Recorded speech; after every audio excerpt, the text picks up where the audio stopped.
Totally. And maybe another thing there, Trent, is, I'm a risk taker. Hate the crappy ingredients in many beverages and energy drinks? Rebellious Infusions are the go-to functional beverage. They have 5 or fewer plant-based organic ingredients, no sugar, no calories, loaded with antioxidants to boost your immune system, and L-theanine for brain health. Rebellious Infusions are available at drinkrebellious.com. Rethink your drink. For 10% off of your next purchase, use the code 99999. Hi, welcome to the Winners Find a Way show and podcast with your host, Trent M. Clark, 3-time World Series coach, CEO of Leadershipity, serial entrepreneur, having started 12 companies, coach to the 1%, and an international speaker. This show is going to be your go-to podcast for facing adversity, being inspired, and overcoming obstacles, all from the best in the world, business, sports, and leadership. Totally. And maybe another thing there, Trent, is, I'm a risk taker, but there's a mode of risk. And when I go to Vegas, I don't gamble because the odds are against me. So, when there's the house has got a 52% chance of winning, well, I gamble. But in life, if I think there's something where there's a 52% chance of me winning, I'd gamble at all. If I lost it, I'd lost it. If I win, I've got double. Actually, I've got just over double, or maybe it's double with a 52% chance. But if the odds are in my favor, I'll take the gamble. And people are like, why would you take that risk? I'm like, because the odds are in my favor. If I lose it all, it doesn't actually matter. Life will carry on. And the odds are stacked towards me winning. I'm always intrigued by that. Calculated risk is the name of the game for me, right? It's the name of the game. And I forget the movie, right? The movie with the woman who goes in, Katniss, right? And they do the show where they bring everybody in and the woman says, may the odds be forever in your favor. I'm like, the odds are terrible. It's awful. Like, listen, everyone's going to die except one person. May the odds be forever in your favor. It's 1 in a 25 chance, right? Most of us are going to die here. And it's just, it's so funny. I laugh at it when she says it every time because it's sad. I mean, does anyone actually believe this? I'm thinking to myself, she says this with such a happy face and the joy and hey, best wishes to you, right? And may the odds be forever in your favor. No one has good odds here. And so I love that calculated risk of, hey, when the odds are in my favor, there are a reason this data has been collected. The odds are in place. The risk has been calculated. I've made it. There's confidence for you, I'm hearing, in moving in that direction because you have some preparation, you have some knowledge of it, and you have positioning that says, hey, I have an ability to move in this and feel good about it. Is that fair? Yeah, it is. And there's one more I'd add in there if I can, Trent, sure. which is I have gut feel. Because a lot of business decisions, we don't have evidence or data. We try and collect what we can, but there's still a lot of assumption and a lot of gut feel.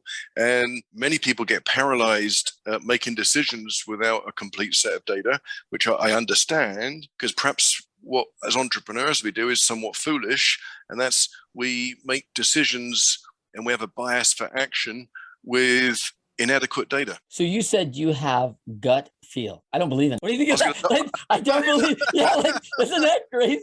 I know. Well, I was going to say, I think we all have gut feel. Don't we? We just have different gut feel. That's right. It's exactly what I believe in. So let me expound, right? Because it's such a good topic, and we know people that everyone just goes, "Oh my gosh, Mike Faith, man, just ask me." He's got a gut feel on these things, and when he says it, he's right. You just know. And so to me, just knowing the little things about you, I do know, Mike, is you're a strategist in your mindset. You've been through some tough things. You left school at 15 at a massive risk. You moved to a new country where, they obviously don't speak your native tongue. For anyone who's hearing this show for the first time, Mike doesn't talk like us. All right. So and who's us in America? We all talk different, right? So you've been through lenses and experience that shape you, and you went through probably a much more challenging route than a lot of people didn't. Most people don't work the candy stand when they're 10 years old and figure out how to make a buck by buying a candy bar for $0.25 and selling it for $1. And that's US term. Sorry, I'm not using your pounds. All right. So good. So my feeling is Mike Faith is one of these unique people who has calculated each of those experiences, both good and bad, and taking those and process those in. And now he's got a filter that says, "Ooh, that's good. Ooh, that goes good." And you start separating these things out, separating. So when things come in, you're like, "Oh, that goes into this category of these separated experiences that didn't work well and why they didn't work well," which you've indexed in the Mike Faith Rolodex of this brilliant mind, right? And then everyone goes, "Man, that dude's just got feel for stuff." And I'm like, yeah, because he's got 40, years of experience or whatever that is, of gut feel, of experience that he's actually had. And it's calculated. But I would say the difference is when someone says, well, I'm the same age as Mike. I don't know what that age is, but why don't I have the gut feel he has? Well, did you break down the data every time it happened? Did you index it? Did you take in the data and realize what was good about it, what was bad? Did you review the tapes on each one of those instances and go back and say, why did it work? Why didn't it work? What went right? What would I do differently next time? Because my guess is Mike Faith probably does that nearly every time. Yeah, it's fascinating. I do pretty much, Trent. And I was thinking, I was moving the analogy back to the chessboard there, because the best chess players review their chess game and look for what happened, and they'll do that all the time. They'll spend more time reviewing their chess games than they will play in the chess games. And I don't do that in the chess world because I play chess for fun. Yes. But in the business world or life in general, I spend a lot of time doing that review analysis process, which I'd never thought of before. So it's you're helping me learn more about myself there.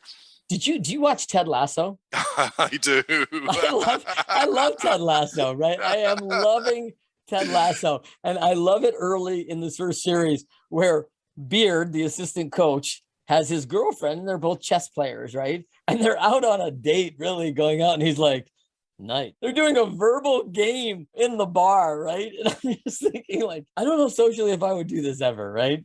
But it's funny, and they bring it out. I'm loving the show, by the way. I mean, I feel like the cast of this thing has just, and I love British humor. I like the wit, I like the quick, and I have to watch with other people on subtitles because they don't see it as quick. But it's a good way. It's a good way to learn. But it drives me crazy. But I'm loving the show. It is a great show. It's very well done. I haven't watched all of the ones that are available yet, so I'm a little bit. I'm probably about halfway through, but I'm looking forward to seeing the whole thing. Oh my gosh, it's laugh out loud, good stuff. But I like the other thing about it is it brings us all of our emotions. Like, it really brings it all together. It's funny, it's humorous, and if you're my age in America, he makes so many movie references to my era of a kid. They do these things all the time, pulling back to movies that are really generational, in my opinion, I guess, but Back to the Future and these things that he just touches on. And it's so cleverly done. And I think the casting really impresses me too, how they've hit kind of our thoughtful who is who in our social circles and how they treat people in the hierarchy of the owner and the wealth. It's very interesting how they did it dynamically. It is. If you spent any time in England, you could go there and just kind of experience the whole thing. It's exactly like that. I have not spent a ton of time in England. I have spoken London on a number of times. And by the way, the last time I was there, I crossed off my bucket list as I went to go see Arsenal on the pitch. And, went to my Premier League game and did the whole thing, man. The morning, the bars, I did it right, man. Good on you. I was here. So let's talk about looking back. You look back at the bankruptcies. You look back at leaving school at 15 years old. You go through these things. Would you do it differently today, knowing what you know now? Yes and no. I mean, I've got two answers to that if I can. I'm going to cover my options and answer it both ways. This is the perfect gamble. Yeah, I don't like your chess because do you try to make two moves at once and say, let me see which one I like? No, I think there are things that there's many things that I would have done better. There's things I wouldn't have done. There's both business and personal. And don't we all have that? I mean, I think so. Yeah. We don't play things perfectly, far from it. We kind of screw many things up, and we continue doing that through life, and we just get better. In fact, I say at work, because I try and encourage an atmosphere of mistakes. I say all we do is make mistakes and keep going, and then we die. We just keep learning. But there's no end game apart from you're out of the game, and you never get to perfection. So yes, there's many things that I think I would change and do differently, and mistakes and things I did wrong. But on the other hand, if I'd have done them differently, would I be the person I am today? What else would have happened? Yeah. a time machine. If you Yeah. can go back and change time and you do it, well, do you actually get a better outcome, or do you screw up in another way somewhere else? So I don't think I have regrets per se. I don't think in many ways I would change anything, but I have made many mistakes, made more mistakes than most, that I wish I'd have learned earlier and done better. But I don't know if I'd change it if I could go back. That's good. All right, let's talk about what would you recommend for somebody else? You know, if someone out there right now is facing a tough time, I mean, it's tough. They're struggling, like, you know, I mean, and a lot of people are in this situation, right, Mike? I mean, COVID's hit our country. We've had a pandemic. Economically, many companies have been hit. Many have flourished, by the way. A lot of leadership brands are cooking. We're riding high because, you know, you position yourself for what may happen, right? But at the end of the day, you talk about you're in a challenge and you've been there. What would you tell you when you're going through it? As these people are sitting in that moment right now, what would you tell them? A value, a belief? I've got a few things that I kind of revolve around in my head, in addition to the Robert Schuller one earlier of, you know, Yeah. And indeed, even the cover of the book, "Tough times never last, but tough people do," I think is sometimes a good reminder. But sometimes when you're in the middle of it, you don't always want to hear that. So Yeah. there's a couple of things that I kind of remind myself of and tell myself off when things are really tough. One is that I've been through stuff like this before. I felt like this before, and it does get better the other end. Yeah. This is just a process that I need to go through. Another one I do is I try and feel the pain rather than try and dismiss the pain or ignore it. I try and feel the pain.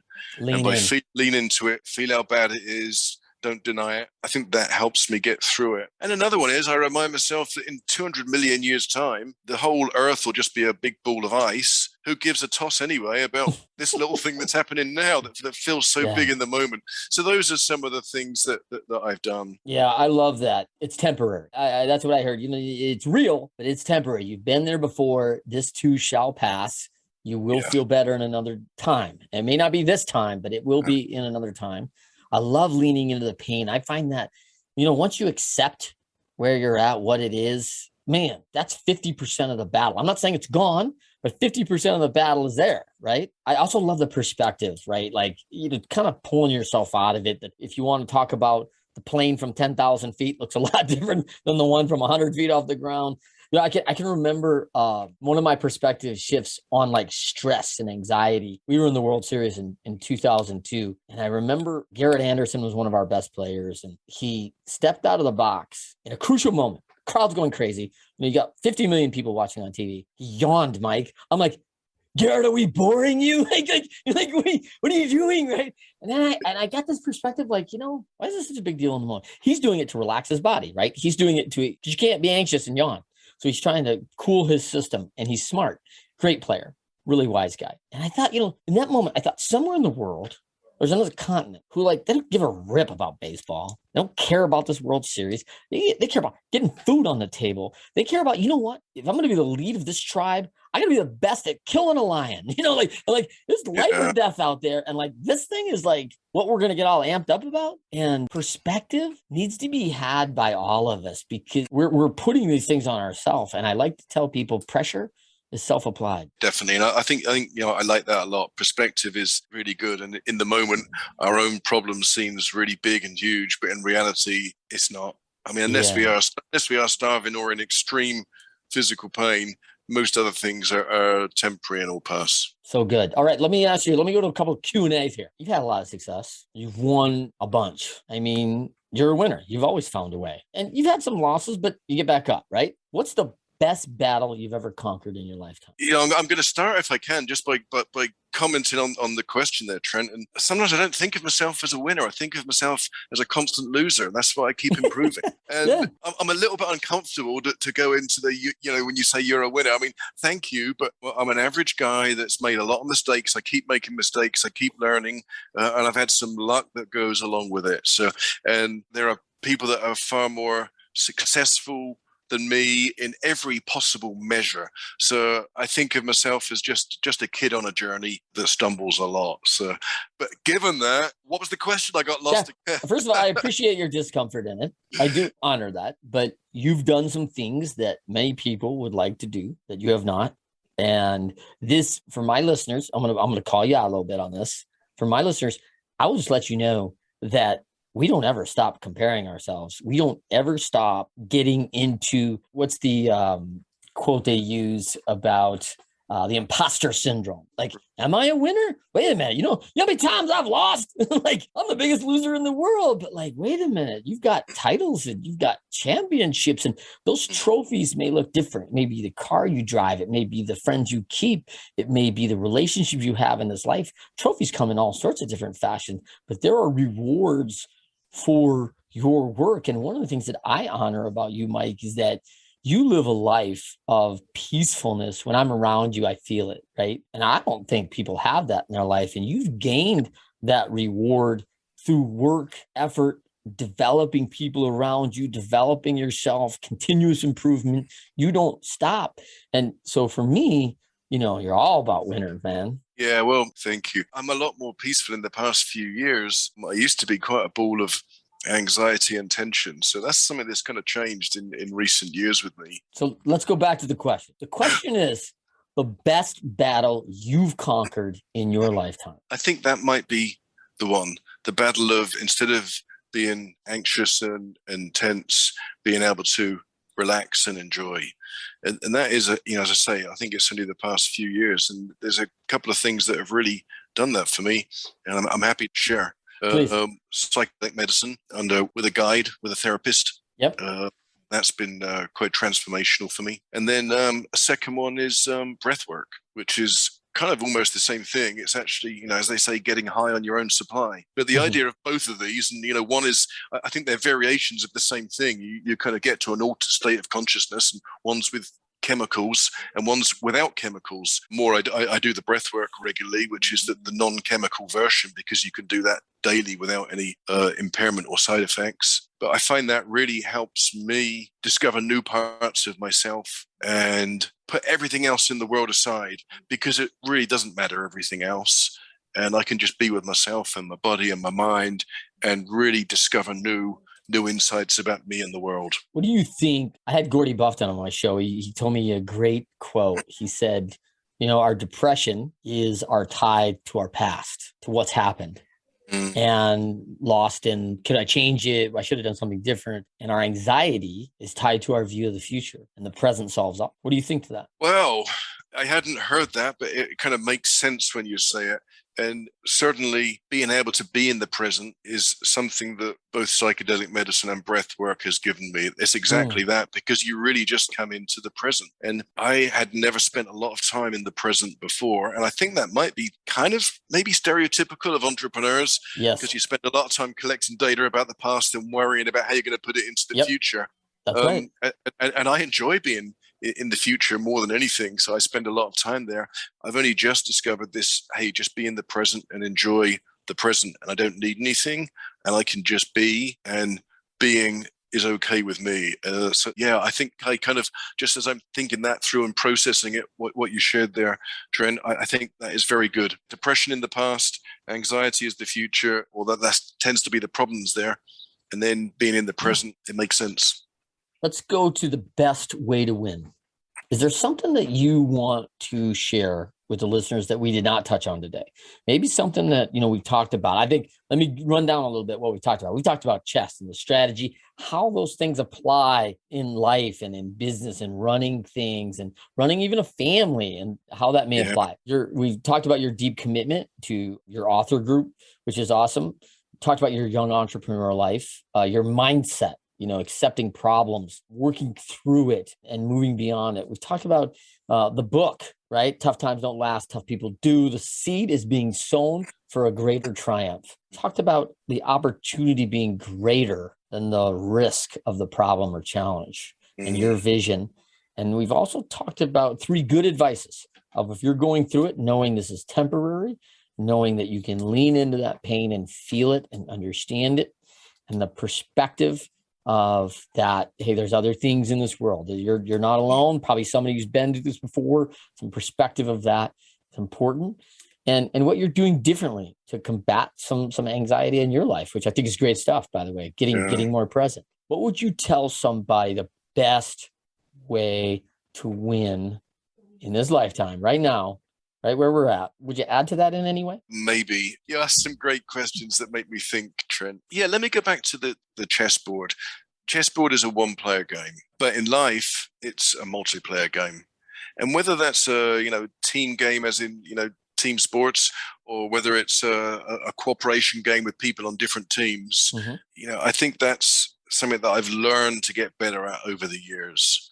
And I never played team sports as a kid. And I think I'm very lucky that I've begun to learn the art of cooperation and teamwork, and fortunately built a really, really great team around me at work. So perhaps what I'd say is, from my experience, building a great team of people that I can trust, that trust me, that we know we're facing the same direction, we have different approaches, we have different styles, we have different beliefs, and we can acknowledge and accept and respect those things, but also bring together our focus on the same and singular mission that we've got and trust each other to work towards it. That has been big for me, not just in terms of success, Trent, but also in terms of workplace satisfaction. I really like people that I work with, and we really function well as a team, and that makes a huge difference to me. I'd rather have that than all the monetary success in the world, but not enjoy the people that I'm working with.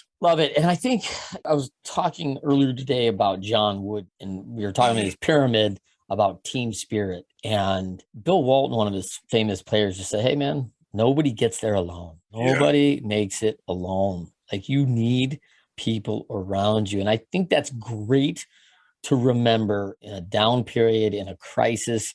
Bring those people in that care, that love on you, that will willing to come alongside in those challenging times. You find out, who your great friends are, who you want to be with, and face those challenges, right? Face the mistakes together. I think that's really important. And I think there's so much value. And I'm the opposite, Mike. I came from this big team environment as this kid. And I can remember we lost, but, I scored 3 touchdowns and, I did this. So I felt pretty good. And when I got into individual sports, I really had to learn about me and how I contribute, and my responsibility became from here to here. Because when I lost, I was like, oh, well, it's Mike's fault, or Ryan. Wait a minute, there's only me out here. It's my fault. And I thought, man, I really had to take ownership. And so me always combating those two things together, it really helped me be a better team member when I learned a lot more about my personal responsibility and how I have to contribute to the greater effect of the team. And at the end of the day, doing it together as a team is so much more than doing it as your own. It's a big celebration. You need to celebrate with yourself. That's no fun. Come on. All right. So let's wrap it up. I want to get your quote of the day, by the way. The quote that you go to when it's tough, when you're challenged, when you're down, when you're against it, you're up against it. You have something that regulates you. Before I do that, I want everyone to know, follow the show, YouTube Live, Leadershipity channel, all sorts of different, you can find me on Instagram, Leadershipity, or Trent M. Clark, also on Twitter, leadershipity.com. Look for our upcoming book, The Pyramid of Leadershipity, Accountability for Leaders. DM, email me, anything you want. Ask me about Mike. I'll tell you what I know. Get in touch with Mike. He's told you how to get a hold of him, for goodness sakes. And please listen to our episodes. Continue listening. Rate us 5 stars.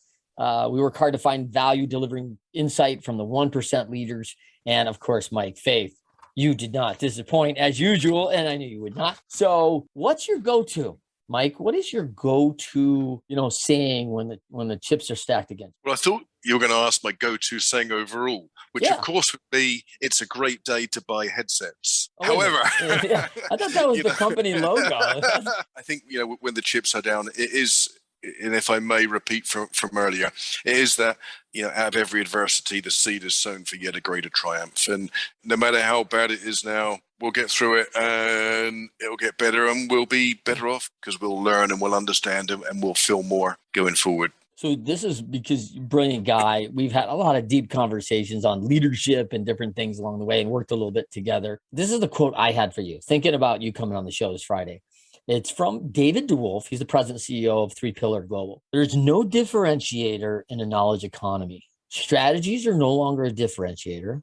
It's about execution. You can only execute if you have an unbelievable culture and team. And as I hear you talk about headsets, man, I just thought this is what he's created in an environment of people that like to go to work. They like the people they go to work with. They make a difference for people, especially I'm sure during COVID, this has been an absolute time. Like, got to get on headsets and get something better because you're going to be on Zoom 12 hours a day. So I just thought of that. You've been a friend of mine for a long time and honored to call you friend and thankful you could be here with us today, Mike. I really appreciate you coming on. Of course. Hey, thanks for having me on, Trent. I really appreciate you and making this a fun and interesting conversation. Thank you.